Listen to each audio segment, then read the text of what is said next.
Hi, everybody. I'm Bob Eckel. I'm one of the co-chairs of the Cardiometabolic Health Congress here in Boston. We meet annually. We're in our 19th year, and we're planning on a 20th year next year. So if you're not here this year, we expect to see you next year. So we're going to have each individual member of this discussion panel introduce themselves. Demetrius? Thank you so much, Bob. So I'm Dimitris Stefanidis. I'm a professor of surgery at Indiana University School of Medicine and the director of bariatric surgery at Indiana University Health. Erica? I'm Erica Lafata. I'm a licensed clinical psychologist and an assistant research professor at the Drexel University Center for Weight, Eating, and Lifestyle Science. Lou, to you. I'm Dr. Louis Aroni. I'm the director of the Comprehensive Weight Control Center at Weill Cornell Medicine in New York City. And Brett? Varen Summers. I'm a professor of cardiovascular medicine at the Mayo Clinic in Rochester, Minnesota. So those people surrounding me, each one gave a presentation this morning at the symposium. We missed Sam the Gogojek, who's not here for this, but Erica, let's have you describe what you presented in terms of the issues of ultra-processed foods and the potential for addictive behavior that relate to those ingestion patterns. Certainly. So my program of research, which is primarily NIH funded, focuses on understanding the role of the food environment as it directly contributes to obesity and diet-related diseases, including cardiometabolic concerns. Specifically, I kind of narrow in on this category of ultra-processed foods, which are kind of colloquially aligned with what we think of as junk foods. So like packaged snacks, ready to eat, kind of convenience foods. And these are foods that have been intentionally created primarily by the food industry to be really reinforcing and have, artificially high amounts of rewarding ingredients that are just not found in naturally occurring whole foods. My research also focuses on identifying a kind of novel clinical presentation that's under consideration as a future diagnosis of ultra-processed food addiction, which really mirrors the diagnostic criteria for substance use disorders, so those 11 symptoms, and kind of operationalizes this phenotype of substance use disorder as it applies to ultra-processed food intake. Viren, about your talk of OSA and beyond in terms of sleep science. So it was a tremendous presentation. You want to review that for us now, please? So very briefly, we talked about the fact that normal sleep has these distinct sleep stages that are linked closely to changes in the cardiovascular system. For example, the REM or dream sleep, you have high levels of sympathetic drive. Stage 4, you have low levels of sympathetic drive. Important concept is stage 4 is really important because that's the time the lymphatic channels open up, clean out the brain, clean out the waste products, and potentially can act against Alzheimer's. We also talked about sleep deprivation, predisposing you to eat more and to gain fat, particularly in the visceral compartment. And then last, we talked briefly about sleep apnea and how the hemodynamic and autonomic changes at night with sleep apnea can trigger cardiovascular events. Kind of like junk foods, if you will. I think basically clinicians don't do a very good job of assessing sleep, despite it being added to Simple Sevens to make the AHA statement the essential aids. How should the doc in the clinic, and how do you personally, when you see patients, address sleep disorders if the patient's not complaining? Do you bring it up? I usually do bring it up with a few simple questions. Number one is, do you feel sleepy during the daytime? Okay. And that's a key next step to identify if they have sleep apnea. Daytime sleepiness, cardinal sign. If the wife is there, I ask the wife, or the husband, does the patient snore at night? Does it wake you up? Does it disrupt your sleep? And the key symptom of sleep apnea is witnessed apneas. If the spouse or bed partner sees witnessed apneas, that usually means the patient has sleep apnea. And Lou, you addressed an incredibly timely and important topic that really has tremendous economic considerations connected to it. So Lou's talk was really on drugs utilized to treat obesity, and as you mentioned, the history here is a very interesting one. You want to comment on that? Yes, Bob. We're in an unprecedented period of development of these new medications, which are known as GLP-1s.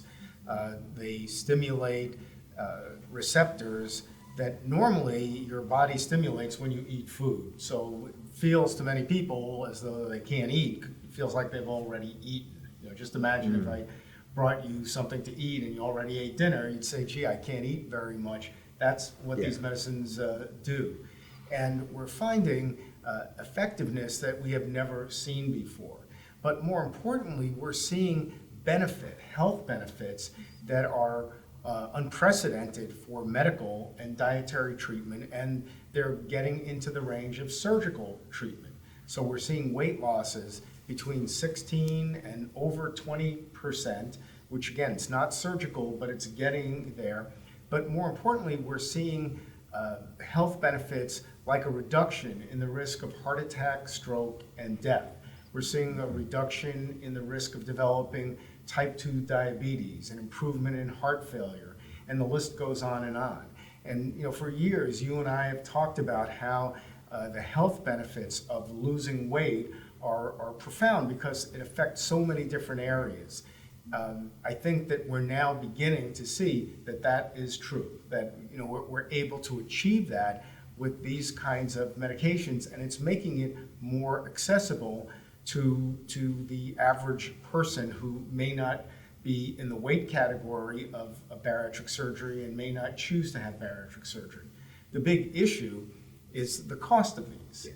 And that's something that I think everybody is focused on now. And accessibility. That's right. Independent of cost to some extent. So too. here, enough of it can't be made. That's one issue. And then the cost of it is just excessive for many people, and it's not completely covered by insurance. Well, the promissory note there is encouraging also in terms of drugs that may have different mechanisms of action, correct? That's right.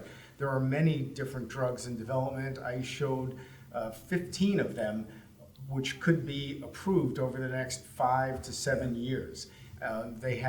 Some have the same mechanism, others have different mechanisms, but I see a field that's going to look a lot like the field of hypertension, where there are over 100 medicines and 10 different categories of effectiveness. Or even diabetes, where there's 20 plus drugs that have been FDA approved. Demetrius, great to hear you contribute to our panel and your presentation about metabolic or bariatric surgery and its impact on patients with obesity. So one of the things that I think came up during your presentation is the idea of how you really evaluate a patient as to their willingness and acceptability to being a surgical candidate. Would you like to comment on that for us? Absolutely. So, Bob, it's been a pleasure being here and participating in this panel with the esteemed speakers. So, when we see patients in our clinics who have an interest in losing weight using surgery, we take a number of factors into consideration. One of them is their preference, because that tends to drive a lot of them specifically. They may not want to get a particular procedure because one of their friends had it and they didn't do well, or something along those lines. But it's also, we obviously have to contribute with our understanding and knowledge and expected outcomes. We take into consideration their starting BMI, their weight. The bigger they are, we tend to steer them more toward the more effective procedures we're offering, because the procedures we're offering do have some variability in their effectiveness as well. But we also look at their comorbid conditions, like if they have diabetes, some procedures do better at that. If they have reflux, some procedures do also give them a little better benefit.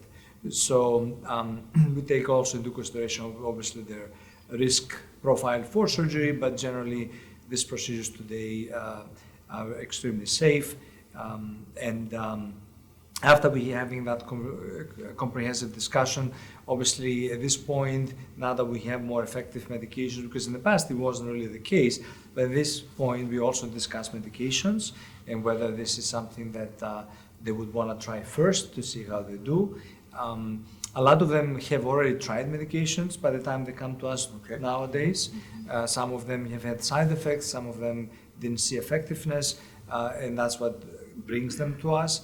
And some of them, as was nicely discussed by Dr. Aron, just cannot afford them. And they tried them and then they had to come off because the insurance stopped them. And interesting enough, there is some movement, you may be familiar with, across the nation, where insurance companies try to steer people more towards surgery rather than medication because of the cost differential, which is very unusual for us. Until now, it's always been, don't go for surgery because it's too costly. So So a comment and a question related to this. The comment is this, I think we all know this, but maybe many people in our audience may not know. People that operate doing bariatric metabolic surgery ultimately have credentials, don't they? So this is not something historically you turn to the yellow pages for or go online for, right? You want to tell us about that a little bit? Yeah, so the way bariatric surgery works, like any other surgery, you have to, before you can practice at any hospital, whether you're a medical physician or a surgeon, you need to have privileges, which means you submit specific credentialing paperwork that shows your training, your experience, and based on that, you get the okay to be doing something or not. The way the field organized itself, because the truth is, 20 years ago or so, when minimally invasive surgery came into our field and really revolutionized surgery, a lot of surgeons started doing bariatric surgery because there was a big need without necessarily having the appropriate skills. There was a learning curve, and there were a lot of outcomes that were not ideal.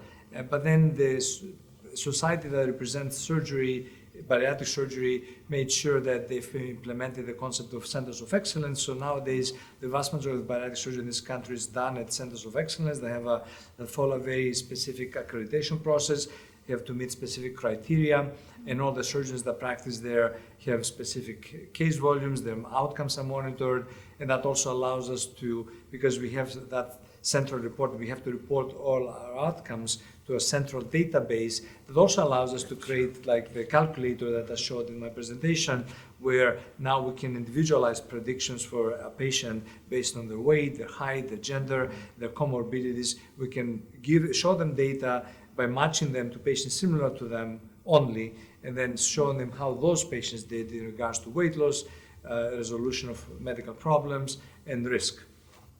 So Erica, in the post-operative situation, most people maintain their nadir for years to come, but some people do regain the weight. Do you think a lifestyle intervention there can be useful, and does that relate to ultra-processed foods in any way?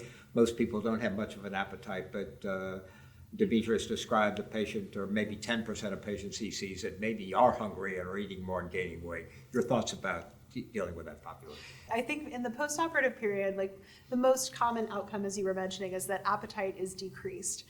One of the ways we know that appetite can increase again after bariatric surgery, whether it initially decreased or for those patients where the increase is present right after surgery, is eating these ultra-processed foods. So there's something fundamentally about these foods that is rewiring the brain to kind of drive hunger hormones, to increase cravings, and the more you eat of these foods, the more you eat of these foods. So it kind of becomes this self-fulfilling prophecy moving forward. So lifestyle intervention can be helpful, of course, and I think there's something potentially necessary about higher level interventions like the GLP-1s and other things that can help make those behavioral changes more possible. Brief comment? No, I fully agree that essentially we addressed this in the talk as well, that recurrent obesity is a problem for a percentage of patients, and we do need good options to treat that. Lifestyle intervention is definitely a component that should always be there. Medications become another ability now that we can treat them too, and sometimes we may also have to revert to a second surgery. Mm-hmm. Okay, Lou, to you, your center is an incredibly complex center of many, many people with many skill sets. And you have a tremendous reputation for success in what you've done over the years. And now you have the big drugs, GLP-1 receptor agonists and beyond, to work with. And you're involved in many clinical trials.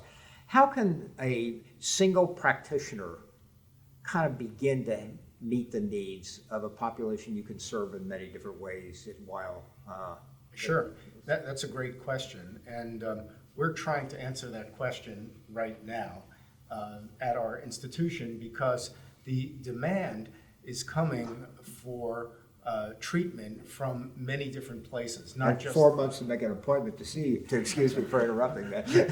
but we're seeing our transplant service, a number of the cancer services, breast cancer. Oh, really? We're seeing the heart failure team. They want to add a component, a weight loss component to their program, or weight management component. The question is, how do you do that? Because they're trying to refer patients to us and we just can't handle the volume. So what we're doing is providing them with the resources. We're going to decentralize our center so that we have physicians in different places, and we'll use that as a way to train people there to have a greater level. I mean, it may not be like seeing us, but it'll certainly be enough. So if someone in primary care wants to know how to do this, they could go and get ABOM certified, American Board of Obesity Medicine certified. There are a number of educational courses where you can go to begin to learn how to do this. And becoming someone who's knowledgeable about obesity medicine is becoming extremely popular. Along with Dr. Bob Kushner, we founded the Board of Obesity Medicine 11 or 12 years ago. We're seeing that it is the fastest growing area of medicine right now. So many physicians are interested in this area that literally more than 1,000 physicians are getting certified annually. That's, I think, the best thing if somebody has a real interest in this area. Well, that's a great comment. So, Vern, turn to you again in terms of obstructive sleep apnea. I think there's a lot of people that are undiagnosed for decades with this disorder. And I know you have expertise in the cardiopulmonary circulation also. And I always mentioned that ultimately severe obesity with obstructive sleep apnea could be a cause of pulmonary hypertension. Your thoughts in that space? You didn't mention that in your talk. There wasn't time to. But is that some patients you see with pulmonary hypertension? Absolutely. The one syndrome is called obesity hypoventilation syndrome, where people are morbidly obese. They hypoventilate, so their oxygen levels are low, but their CO2 levels are low. That OHS, obesity hypoventilation syndrome, classically linked to pulmonary hypertension. And if you treat the OHS, if you get rid of the apnea, you will in fact drop the pulmonary artery pressures if you get there early enough. Now, with common or garden obstructive sleep apnea, the evidence is less compelling. If you have obstructive sleep apnea in the absence of daytime hypoxemia, it's unlikely that the sleep apnea is giving you much of a bump in pulmonary artery pressures. Maybe 2 or 3, not much more than that. But if you have daytime hypoxemia, then it's going to be doing something. Okay, great. Thanks for that clarification. So we're going to close now. I'm going to ask each member to give us maybe a 30-second summary of today's symposium and the discussions we had during the panel discussion in terms of the importance of obesity, science, and medicine today. Demetrius, 30 seconds. So today we discussed the factors, what procedures we are doing for obesity today and how frequent they are. We discussed factors, how we choose patients, how we select patients for the various procedures. And we also addressed the risk of weight recurrence after bariatric surgery and potential solutions to that, including medications, including lifestyle modification, including other procedures. We reviewed also a case and we had a discussion about what's the best way to approach a patient who does present with recurrent obesity, as well as additional cases. Erica, behavior is still important. Yes, behavior is so important. I think one of the underlying themes from all of the sessions in this grouping is kind of thinking about the role of the food environment in directly driving some of these changes. It's not that people have become less responsible over time for their eating decisions, but the environment has become so triggering in a way that warrants these higher levels of intervention. So I really think there's something so validating about the emerging science about GLP-1s and their efficacy, and I think it's a really helpful way to help people navigate the food environment. Well, that reminds me to mention something that we didn't talk about this morning with the stigma of obesity. There's so many stigma that exist in obesity. We need to leave those behind us and approach the patient as an individual patient with a medical disorder. Lou, to you. Yeah, I agree with that completely. And I think that we talked about the physical aspect of obesity, why it's so hard to lose weight. It's not that people don't want to lose weight, it's that something has changed in their brain that makes it difficult for them to lose. And that's the justification for using medication. What the medications do, we talked about, is to help people to comply with the diet that Erica and the other behavioral recommendations that Erica has talked about. So I think we covered so many bases in our meeting. The final thing I talked about was the development of new medicines for the treatment of obesity, anti-obesity medications. And I pointed out that there are 15 in the near stages. We should see them in our lifetime, and that in our lifetime, that's going to be very, very exciting. So ultimately, I believe we're going to treat obesity first instead of waiting until patients develop all the complications. Everend, the 8th essential element for Yes. cardiovascular disease risk reduction. So we talked about the key thing I think that I'd like to emphasize is that healthy young people who are sleep deprived will eat more calories, and those excess calories, instead of going subcutaneously where they should go in these lean young people, they actually get into the visceral or dangerous fat compartment. And so there's something about not sleeping that changes the way your brain is handling fat. And I want to say two things that I learned many things today, but from Erica, the fact that ultra-processed foods can give you a condition similar to a substance use dependency situation. And from Demetrius and Lou, I learned that someone may not respond to a GLP-1 and then go have bariatric surgery and then come back, and that GLP-1 dose is really effective. Did I get that right? That's correct. I thought it amazing. was very important information. So now you've heard a summary from all the panelists. We've had an outstanding interaction and discussion this morning, and we're hopeful this has been educational to you out there in the field.